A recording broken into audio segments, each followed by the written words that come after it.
Hi, welcome to Detours Understanding Acquired Brain Injury.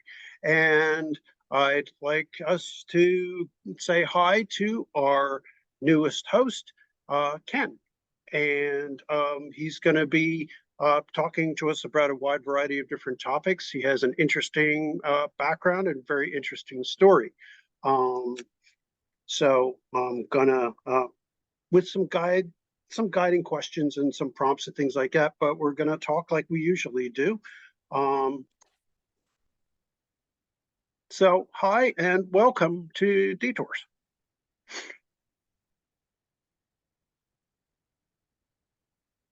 Ken. Yeah. Hi. Hello. Well, hello. There. Hi, everybody. Hi. So could you tell us a little bit about your background and then what happened? Okay. um, I am a retired physician. I practiced ophthalmology for 31 years. And nearly 6 years ago, I had an episode of confusion at the office right after hours. So without going through all the minutiae, I ended up going to the hospital in an ambulance to make sure I wasn't having a stroke. When I got there, I went right to the CT scanner. And when I got back to my bed in the emergency department, they said, "Good news, you did not have a stroke, but you have a brain tumor." Oh, great. So they admitted me to the hospital because I really was not completely oriented. They put me in the intensive care unit. I had a lot of brain edema on the right side of my brain. I had a frontal lobe tumor about the size of a golf ball with edema throughout the entire hemisphere, pushing everything to the opposite side. And they said the edema was the explanation for my confusion. So they put me on a high dose of intravenous steroids. And at 2 a.m., they had an opening in the MRI scanner. So off I went. And following that, back to my ICU bed, and I had my cell phone with me. And at that time, I had just 1 week earlier created a portal onto my account at the local health system. And unbelievable, but the radiologist had already reviewed my MRI and it was on the portal. And it said most likely a glioblastoma, which is the worst kind you can get. Very, very poor prognosis. And at that time, and even until today, a lot of sources will cite a statistic of, at the time of diagnosis, the median survival is 12 to 15 months. 15%. And low percentage survive. Even, it's like, Yeah. even if you are, it's like 15%. 10%. Yeah. It's pretty grim. So when I first met you and heard that, I was like, wow. Yeah. I did spend a year after medical school as an intern in internal medicine. And I remember one woman I admitted to the hospital for palliative care who had a glioblastoma multiforme. And the poor woman suffered terribly. So early in the morning, walk a number of physicians, a hospitalist assigned to me, an oncologist, a neurosurgeon, and I don't know who else. And my wife was there. And the neurosurgeon said, "You need to have that removed." I said, "When?" He said, "As soon as possible. I can do it for you." And this is a Tuesday now. "I can do it for you tomorrow." I'm thinking, and my wife was thinking the same way. Really? Is that necessary? I mean, we didn't know. This came out of the clear blue. So that I might have a glioblastoma. And to remind some of your viewers, that's the same thing that well-known personnel like Ted Kennedy and and Beau Biden and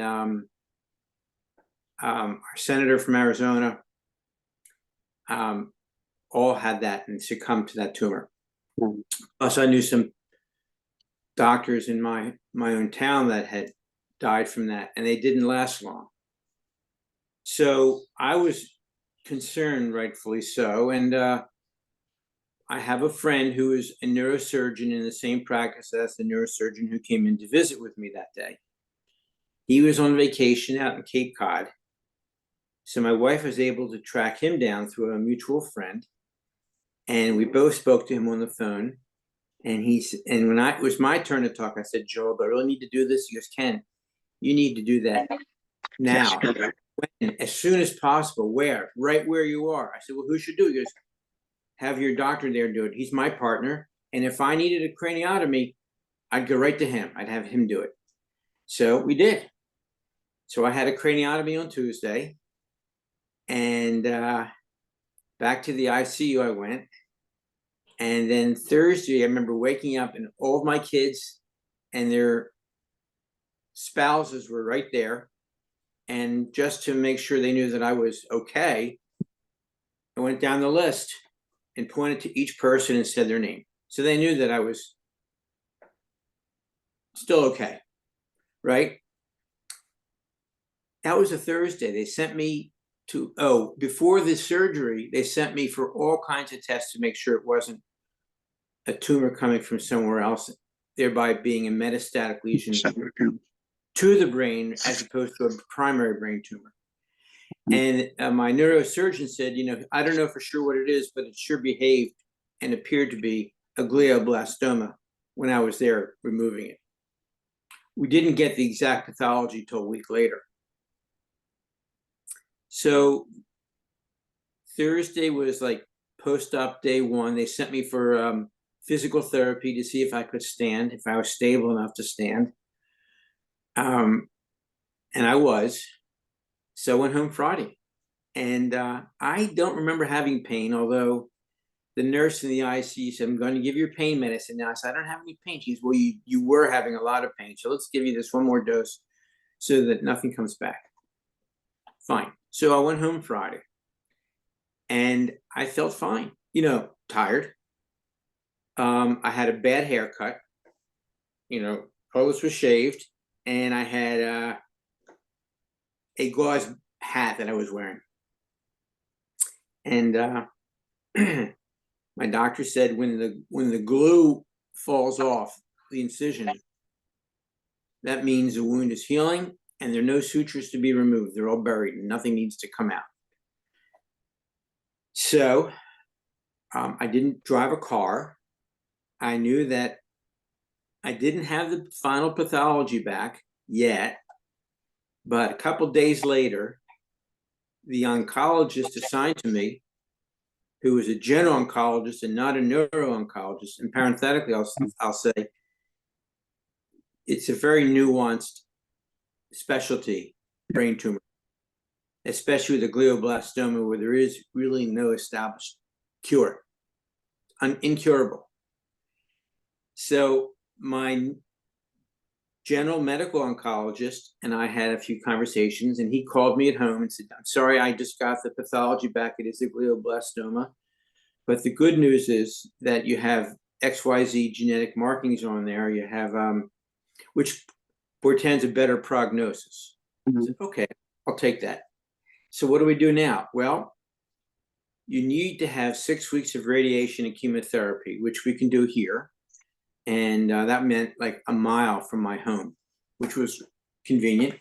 But I wanted you to go into a clinical trial because, we can give you the standard of care, which is just surgery, radiation, and chemotherapy, but there's more to it now. But let's go for a clinical trial. I said, "Okay, I'm all up for a clinical trial." "Where?" He goes, "Well, I have 2 recommendations for you. One is the Cancer Center at Duke University. They have a outstanding international reputation, and they have a trial there, which I think would be potentially beneficial. And the other would be at Johns Hopkins. And because I live in New York, Hopkins is just down the road, less than an hour away. And he said, if you do the Hopkins trial, we can do some of the things here in New York, so you don't always have to go down there. So I have a number of physician friends who started digging into it and all came back to me and said, go to Duke, go to Duke. So we did, and as luck would have it, they were able to get me the last appointment for evaluation because they're closing that trial down. It had already completed enrollment. So I went down and I had to go through a full comprehensive evaluation. They had my MRI information before and after surgery, and I qualified. One important aspect was I think I have this right, the Karnofsky score, which is a level of functional ability. And I was still quite functional. And I had been very active as an ophthalmologist up until the day of. I'll put that below for those of you who might be interested. I know there are a few people who might find it interesting, so I will put that below, by the way. Right. Anyway, they said, well, you need to have your 6 weeks of radiation chemotherapy first before you can enter the trial. And I'm thinking, oh my goodness, do I need to stay down here in Durham, North Carolina for 6 weeks? They said, no, you go home and do it, which was a mile from my house. It was perfect. So my wife would drive me to radiation, or a friend would drive me. I was not driving myself. And after 6 weeks of that, I went back to Duke, had to go through a full evaluation again to make sure I still qualified for the study. And I barely did because I've always had low platelets. In our lab, normal level is 400,000 plus to 550. Mine had been for years been in the low 100s. But yet I'd gone through brain surgery without having any problem bleeding. Nevertheless, when you have a clinical trial, you have to do everything to the letter. Otherwise, it becomes invalid. So they said, if your platelets are only 120 and you have to be 125 to be admitted to the trial, then you're not going to be admitted to the trial. So I did everything in the book that I could think of. Ate a lot of red meat. They say red beets are good. Couldn't stand the beets. Went back. Platelets are still a little low. So I said to the nurse who was administering the clinical portion of the trial, how can I get my platelets up? She goes, jump up and down. And she was being literal. So I assume what she meant was exercise. So my wife's a great sport. She and I would walk around the building inside before blood draw. And that didn't quite do it. So we did it again, but this time we started doing jumping jacks. And, we started with 50. And after enough of these blood tests, we finally made our way up to 300. And I can tell you, 3 sets of 100, that's tough to do. But it would bump up my platelets enough that it was above the threshold. So that's a human interest story. So if it's not enough to be clinically significant, if your platelets are too low and your doctors want you to have a platelet transfusion, doing jumping jacks is not the solution. Platelet transfusion is the solution. But if you just need to qualify for a clinical trial and you need to get from 98 to 105, that's good. But it might be enough to save your life against the glioblastoma. Right. And it probably did, because it allowed me to be a participant in the trial. Yeah. And receive the experimental treatment, which you didn't know. You don't know when you're in those trials, and neither do the experimental researchers. And I've talked about double-blinded studies, but yeah. And so doing jumping jacks may have saved your life. You could. It may have very well saved my life. Needless to say, I can't do 300 anymore. That's okay. But I could do maybe 50 to 100, but not 300. Maybe a contest to raise a few dollars for brain injury. Yeah, that's a great idea. Jumping jacks to raise your platelets and raise $1. And raise $1 for brain injury, for a brain injury cost.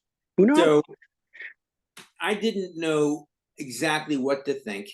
We did talk to some people, and we found a few support groups on Facebook. They were all closed pages. You had to apply to be allowed to visit the page or post anything. And there were several of them. One was GBM, glioblastoma multiforme, survivors to thrivers. There was one that someone set up for people who, in that category, who were being treated at Duke, and maybe one other one. But my wife found it very helpful because she knew what to expect. I didn't know what to expect. But I'll share this with everyone. If you have a certain disease, and there are lists of some of these, and glioblastoma is on the list, you immediately qualify for Social Security disability. And even though I qualified immediately, there is still a 5-month wait before they start giving you any money. And that's fine.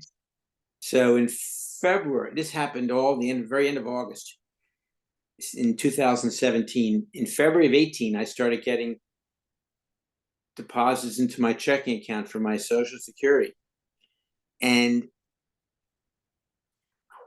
I was no longer working as an ophthalmologist. I decided to retire for a number of reasons. One, we have like a lot of different fields. We have continuing medical education credits, which are required 100 every 2 years. And I was behind, and I needed to get about 50 or 70 done between the day of my surgery and December 31st. And I just was not able to do that.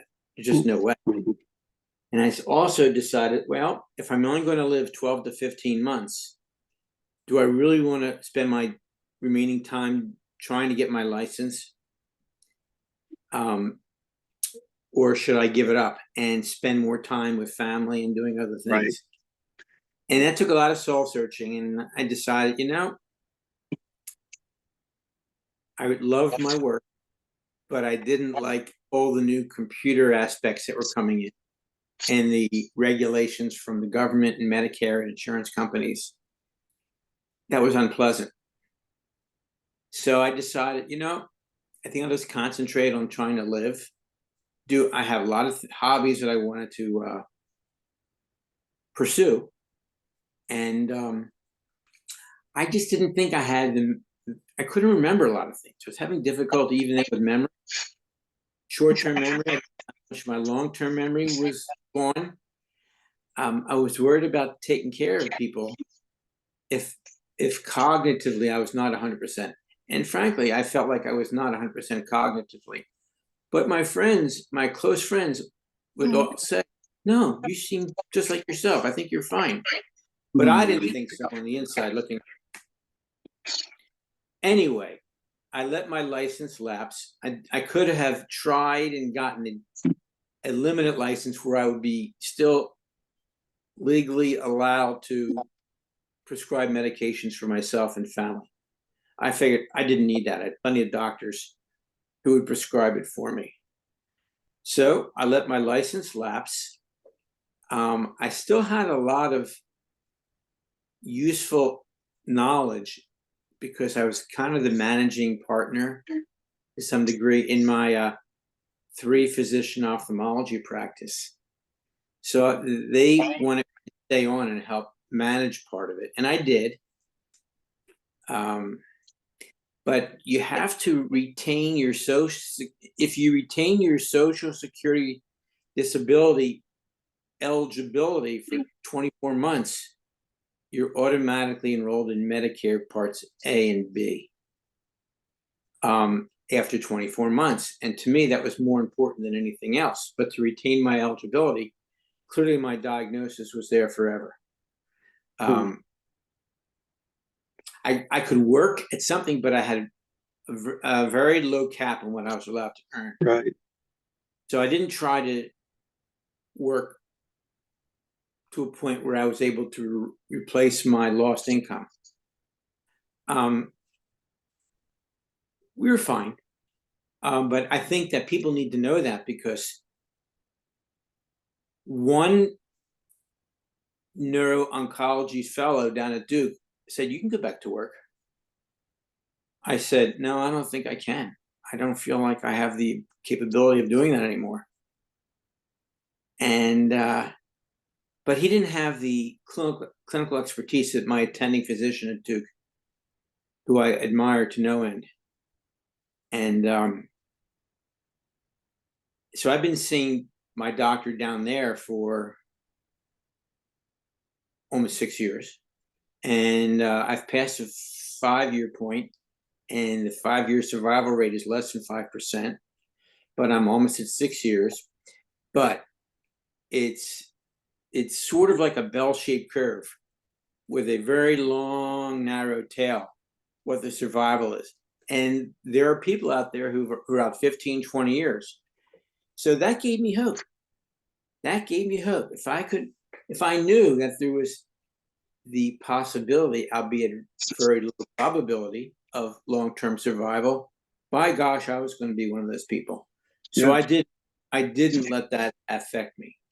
I try to keep a positive attitude. My doctors told me, stay positive. It'll improve your outcome. It's been shown to improve outcomes.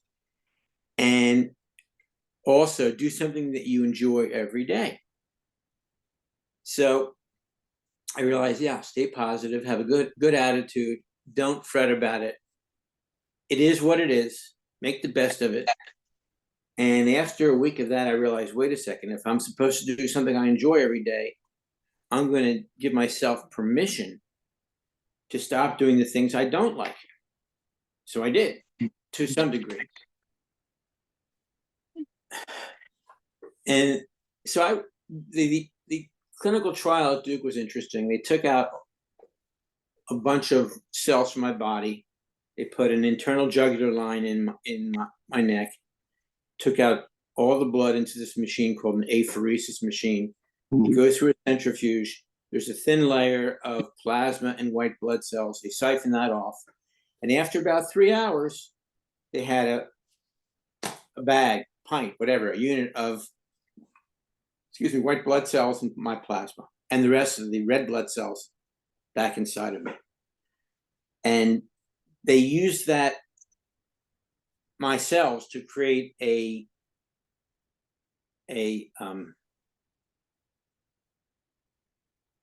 vaccination for me, which is supposed to stimulate my immune system to destroy the glioblastoma. Well, and so that went on initially every couple of weeks and every couple of months. And after about 10 months, that was done. But I was on a double dose of chemotherapy that whole 10 months, 5/23, 5 days on, 23 days off. And the side effects of the chemotherapy are fatigue and, for some people, GI upset. I had to take medicine to prevent me from getting every night, or I'd wake up at 2 or 3 in the morning with nausea and vomiting, which is unpleasant. What vector did they use? Adenovirus or? It's a very interesting question. No, what they have found is that most, if not all, say most, glioblastomas show signs of CMV, cytomegalovirus antigens within the tissue, but surrounding normal brain does not. Right. So what they did was they created a vaccination in the lab of activated autologous, meaning from my body. You're right. Yes. Dendritic cells. Okay. Dendritic cells are a type of white blood cell which will go through the blood-brain barrier. And the blood-brain barrier, for people who don't know, is a protective barrier to protect the blood against the brain from bad things in the blood. But it also isolates the brain from potentially good things like medications. But the dendritic cells that were from me, so my body wouldn't reject them, targeted against this cytomegalovirus. And so that's what I got. But they also had me on the double strength chemotherapy. The adenovirus vector is very commonly used in other disorder. We talked about the blood-brain barrier in one of the other videos. I will provide links below, and we also in neurogenetics talked about immunotherapy. Those of you who've watched my other stuff, you can see that that's a huge nerd alert. That gets very, very technical. You may, depending on how you feel about, $1 million words, depending. I leave that up to you. That's also kind of deep down there, but yeah, if you're interested in that, we can also delve in more if you make comments below. Talk more about neurogenetics. Again, that's when I kind of left for, like a nerd extra credit. But if you're interested, get into immunotherapy and neurogenetics. So I started getting referrals from friends and family and friends of friends. They would typically say, my husband's brother-in-law, so-and-so was just diagnosed with a glioblastoma. Would you talk? And I always would say, yes, of course. Right. But one caveat, they had to call me. Right. Because I didn't want to impose upon their privacy. Maybe they really didn't want to talk to me.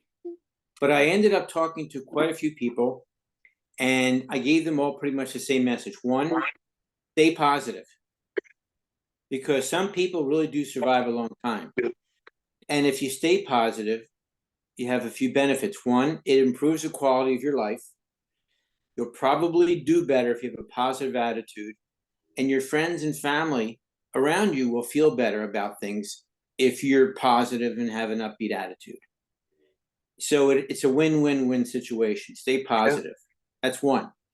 Two, make sure you see a neuro-oncologist, because my town does not have a neuro-oncologist. Mm-hmm.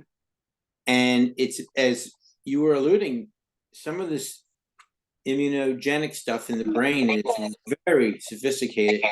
And the treatment of glioblastoma is highly nuanced and changing all the time. There is no consensus of opinion as to the best way to treat it. So you need to go to a center where they see a lot of these things and they're up on the latest studies.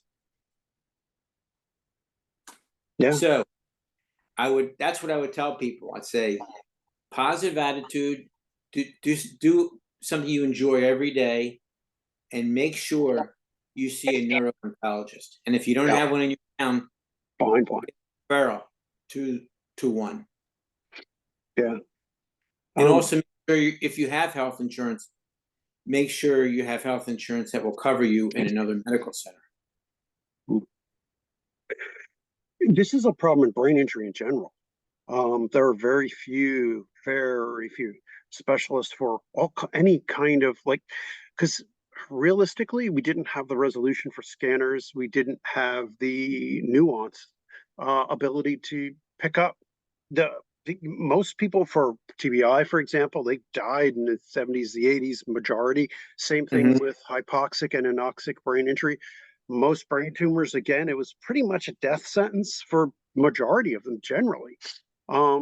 So only now can we deal with chronic illnesses, and we're starting to see the fruits of the Genome Project, the Proteome Project, things like that. And so things are starting to turn very slowly. And then long-term survival, rehabilitation is still rehabilitation. They use the same techniques these days that they used on me back when I was hurt. So yeah, all of these things: positive psychology, positive attitude, practice gratitude, find a specialist, no matter what it takes, even if it means leaving your local area or for your loved one, and embrace the positive generally and find people who know what they're talking about. Thank you. Thank you so much, Ken. And we're definitely going to be reaching for you, for there's so much, I'd like to make one more comment. Yes. As I was over the last 6 years, initially I was seeing my neuro-oncologist down at Duke, which is a 6.5 hour trip from our home, either by car or by plane, no matter how you went, for 6.5 hours away. I would see her, and I think the world of her. And my biggest complaint really was fatigue and short-term memory problems. And after I complained long enough about fatigue, she would say, well, you had a brain injury. And not only then did I put it together. Oh, okay, I had a brain injury. That must be why I'm having the fatigue. I saw another one of your videos about fatigue. It finally put it all together for me. It was very helpful for me personally. Thank you. But she said, okay, let's try some Ritalin, methylphenidate. Yeah. So I started with a low dose, 5 milligrams in the morning. Then I went to 10, and then she added an extended release. Mhm. So, and she said, if you need some at night, if you're going out, you can take more, another short acting one. So I've stopped taking the long acting one because you can't get it. Yeah. There was just a national shortage. Right. For whatever reason. And I certainly was taking it off label. Yeah. So I figured, well, it's not helping me that much. And I had more insight after hearing your discussion about traumatic brain injuries. So now my concern now is less about survival, because I don't like to think about it coming back, although I do get a brain MRI every 4 months as surveillance just to catch it if it does come back. And even if it's 15 years, it could still come back. It's not like other kinds of cancer where they say you're cured. We now know that if you've lived this long, you're cured. No, it doesn't work that way with glioblastoma, unfortunately. Yeah. So now I think more about my scheduling and my diet and exercise, and trying to plan my life around my energy levels, which was such a great recommendation you had. So simple, but yet to the point. Best treatment is scheduling. Yeah. Frankly, I sleep okay. I sleep too much. I nap too much. So We also have the problems with adynamia too. But as I want to stress, I mean, our channel focuses on all kinds of brain injury.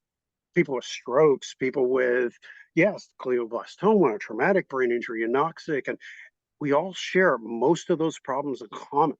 And so what works for one kind of brain injury does work for another. And knowing when your physical energy peak is versus your psychological and versus, other types of, because you have different peaks during the day, and is knowing when to take advantage of what and schedule what for what. yes, exactly. And that is so helpful. I found it personally very helpful. So Yeah. Oh, I do have one quick question before we have to go, because our time is almost. So symptoms that are most problematic today for you, what would you argue the top 2 or 3 most problematic? fatigue, which includes lack of stamina, Yeah. and not being active enough. I've deconditioned a lot, and in the process, I've put on some weight, which I don't care for. Yeah, that's it. Number 2 is short-term memory, because I'll keep asking my wife the same questions repeatedly, which gets annoying for her, but annoying for me too. Because I'm sorry, but I know I just asked this, but I don't remember what you said. Right. I remember childhood things, but I don't remember perhaps what I had for lunch yesterday. But a lot of people say that. People say, no, you're getting older. We all have that when you get older. No, it's not the same thing. OLD. Nope, not the same thing. That's one of the ways in which finding people who understand, who have the same thing. That is what we're all about here at Detours, Friends of Brain Injury, because we get it. And as you see with Ken and with other people who are on our channel, people from all walks of life are affected by this. This is what acquired brain injury means. And so I'm hoping you'll come back and help us some more. Any questions, comments for Ken, any questions, comments for anyone else, please post them below. Share this video with, anyone that, you feel would benefit, anything like that. Please click like, subscribe, and don't forget that bell icon below.